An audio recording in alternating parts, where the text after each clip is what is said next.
महाराष्ट्र राज्यातील अंगणवाडी सेविका, मदतनीस तसेच आशा वर्कर यांच्यासाठी आताच्या क्षणाची सर्वात मोठी आनंदाची बातमी आहे ती म्हणजे आता अंगणवाडी सेविकांना मिळणार आहे लाडक्या बहिणींचा भत्ता। तर यासाठी सरकारकडून निधी उपलब्ध आणि दिले थेट आदेश। पाहूया बातमी खालीलप्रमाणे सविस्तर। तत्पूर्वी चॅनलला अजूनही सबस्क्राईब केले नसेल तर सबस्क्राईब करा, समोरील बेललाही क्लिक करा म्हणजे असेच नवनवीन लेटेस्ट अपडेट तुम्हाला पाहता येतील। लाडकी बहीण योजना प्रभावीपणे राबविण्यात मोलाचा वाटा निभावणाऱ्या अंगणवाडी सेविकांना अखेर योजनेचा भत्ता पुढील 8 दिवसात मिळणार आहे। त्यासाठी जिल्ह्यात 1.5 कोटीचा निधी आला आहे। जिल्हा महिला व बालकल्याण विभागातर्फे अंगणवाडी सेविकांच्या खात्यावर प्रत्येक अर्जाला 50 रुपये याप्रमाणे रक्कम वर्ग केली जाणार आहे। तर निवडणुकीच्या तोंडावर राज्य शासनाने जाहीर केलेली लाडकी बहीण योजना राबविण्याची मुख्य जबाबदारी अंगणवाडी सेविकांकडे दिली गेली। त्या भागातील अंगणवाडी सेविकांनी तेथील महिलांचे अर्ज सुरुवातीला ऑफलाईन व नंतर ऑनलाईन पद्धतीने भरले।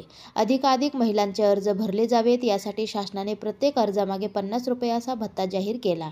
यामुळे अंगणवाडी सेविकांनी मोठ्या संख्येने अर्ज भरले आहेत।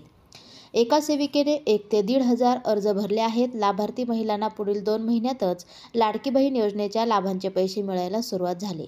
पण अर्ज भरण्याचे महत्त्वाचे काम केलेल्या अंगणवाडी सेविका भत्त्यापासून वंचित होत्या। त्यांना गेली 8 महिने भत्ता मिळालाच नाही। अखेर त्यांची प्रतीक्षा आता संपली आहे।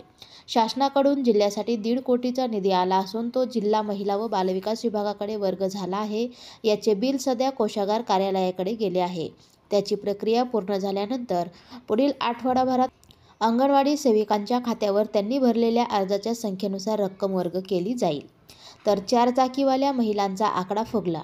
निकषात बसत नसलेल्या 4 चाकी वाहन असलेल्या 14,000 लाडक्या बहिणींची यादी राज्य सरकारने महिला बालविकास विभागाला पाठवली होती। या महिलांच्या घरोघरी अंगणवाडी सेविका जाऊन पडताळणी करणार आहेत। तसेच RTOकडे देखील याची एक यादी पाठवण्यात आली आहे। मात्र यादीमध्ये त्रुटी असून काही महिलांची नावे वारंवार यादीत आले आहेत। त्यामुळे निकषात न बसणाऱ्या महिलांचा आकडा फुगला आहे। ही बाब विभागाने राज्य शासनाच्या निदर्शनास आणून दिल्यानंतर यादीची पुन्हा पडताळणी केली जाणार आहे। तोपर्यंत तरी लाभार्थी महिलांना चौकशी होणार नाही।